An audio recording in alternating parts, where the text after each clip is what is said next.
सास और बहू प्रेरणादायक कहानी, इंस्पिरेशनल स्टोरी इन हिंदी।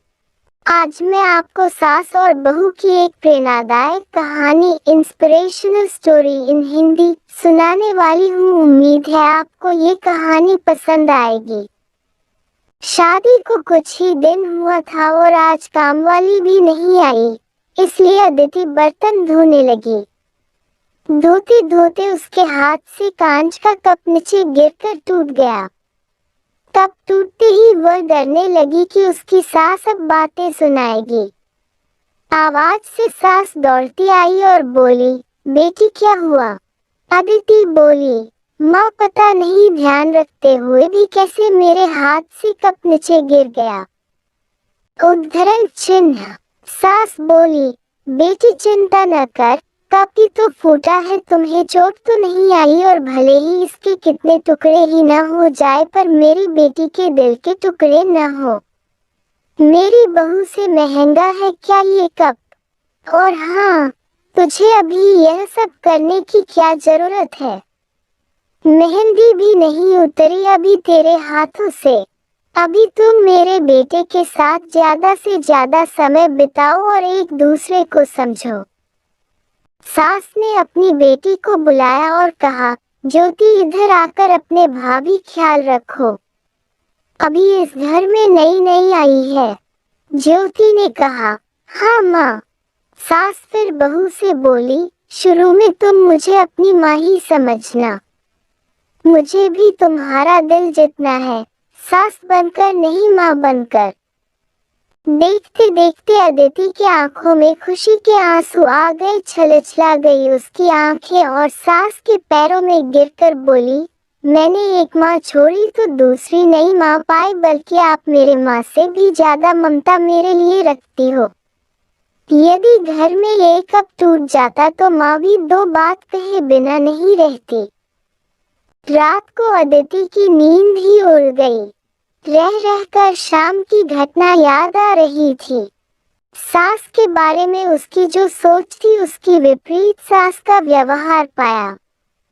उसका भी कसूर नहीं था ऐसा सोचना, क्योंकि उसने लोगों के मुंह से बुरी सास के बारे में ही सुना था। अदिति अपने अतीत में खो गई। उसे फिर याद आया कि कुछ साल पहले उसके लौटे एक भाई की शादी हुई थी। मेहंदी का रंग उतरने से पहले ही माँ ने भाभी पर काम की पूरी जिम्मेदारी डाल दी और अपने ही नियम कानून के हिसाब से भाभी को चलने के लिए मजबूर कर दिया। माँ ने भाभी को घर में एडजस्ट होने में जरा भी वक्त नहीं दिया। भैया भाभी को बाहर ले जाते तो माँ का मुंह फूल जाता और बोलते कि हर समय भाभी को साथ ले जाने की क्या जरूरत है। कभी भी भाभी को खुली हंसी हंसते नहीं दिखा। समय के साथ भाभी ने सहना छोड़ दिया फिर और घर में हर रोज झगड़ा होने लगा। एक दिन भाभी के हाथ से कांच का गिलास नीचे गिरकर टूट गया। माँ चिल्लाने लगी कि कितनी कीमती गिलास टूट दिया। किसी न किसी बात पर वह भाभी पर चिल्लाती। भाभी भी गुस्से से बोल देती थी कि माँ मैं तो बैठी खाती हूँ, आप तो खड़ी खड़ी खाते हैं। जब से आई हूँ तब से रोज दो दो चार जाली कोटी न सुना दो, तब तक आपको चैन ही नहीं मिलेगा। कभी मेरे माँ को तो कभी मेरे बाप को, हमेशा मेरी मायके वाली को कोसती रहती हो। ऐसे ही माँ और भाभी एक दूसरे के साथ बहस करती रहती थी। अदिति ने घर के अलावा और भी कई जगह पर सास बहू के झगड़े सुनते सुनते वह डर गई थी, इसलिए शादी से कतराने लगी, मगर माँ बाप के कारण ही उसे शादी करनी पड़ी और अनजान भाई को लेकर ससुराल आ गई। पर आज की घटना से उसकी सोच बदल गई कि सब सास और बहू एक जैसी नहीं होती। नींद न आने की वजह से उसने सोचा कि चलो थोड़ी देर माँ से बात कर लूं। माँ ने इतनी रात को उसे फोन करते देख कहा, बेटी सब कुछ ठीक है ना? कहीं तुम्हारे पति से या सास से झगड़ा तो नहीं हो गया? अदिति बोली, नहीं माँ ऐसा कुछ नहीं है। मालूम है माँ, आज मेरे साथ से कांच का गिलास नीचे गिर गया तभी सास आ गई। मेरे आगे बोलते ही मेरे सास ने बोलना शुरू कर दिया, बेटा फिर तेरे सास के चिल्लाने पर तूने अच्छा सा जवाब दे दिया। नहीं था बेटा, कभी भी दबकर नहीं रहना। तुम एक पढ़ी लिखी अच्छी लड़की हो, तुम में कोई कमी नहीं है, इसलिए कभी भी सुनना मत। तभी बात को काटते अदिति बोली, माँ अब बस करो, मैं अपने दूसरे माँ के खिलाफ कुछ नहीं सुन सकती। माँ थोड़ा आश्चर्य हो गई और बोली, ये क्या बोल रही हो? अदिति बोली, हाँ माँ, आज मेरे हाथ से जब कप गिरा तो मेरे सास ने बिल्कुल भी मेरे साथ बुरा व्यवहार नहीं किया।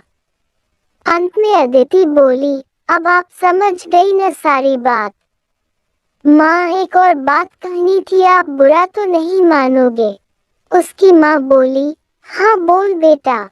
अदिति बोली, माँ काश आप भी मेरी नई माँ के साथ भाभी की तरह व्यवहार करती तो शायद भैया और भाभी अलग घर में नहीं रहते। अपनी बेटी की ये सब बातें सुनकर उसे एहसास हुआ कि उसने अपने बहू के साथ गलत व्यवहार किया था। उसकी बेटी ने उसकी आंखें खोल दी।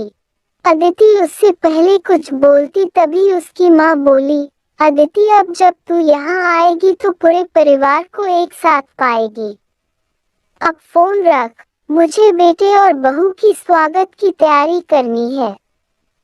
शादी के बाद नई जिंदगी की शुरुआत में अगर आज सास समझदारी से काम नहीं लेती, अपनापन नहीं जताती तो शायद शुरुआत की नींव ही कमजोर होने से पूरी जिंदगी आपस में दरार पड़ जाती है। कप को फूटने से कोई नहीं रोक सकता, लेकिन प्रेम को टूटने से तो हम रोक सकते हैं। कांच के टुकड़े हो जाए पर घर के टुकड़े न होने दे। अपने घर में प्रेम का वातावरण बनाए रखिए, एक दूसरे को समझे, एक दूसरे की इज्जत करे तो घर स्वर्ग बन जाएगा। घर नर्क से स्वर्ग में बदल सकता है यदि बहू सास को माँ मान ले और बहू सास बहू को बेटी मान ले।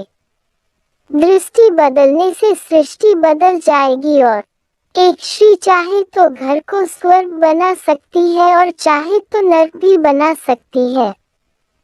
अगर इस प्रेरणादायक कहानी ने आपके दिल को छुआ हो तो इस कहानी को अपने सभी दोस्तों के साथ शेयर करें और अगर आप ऐसे ही और भी इंस्पिरेशनल स्टोरी सुनना चाहते हैं तो हमारे चैनल को सब्सक्राइब कर लीजिए।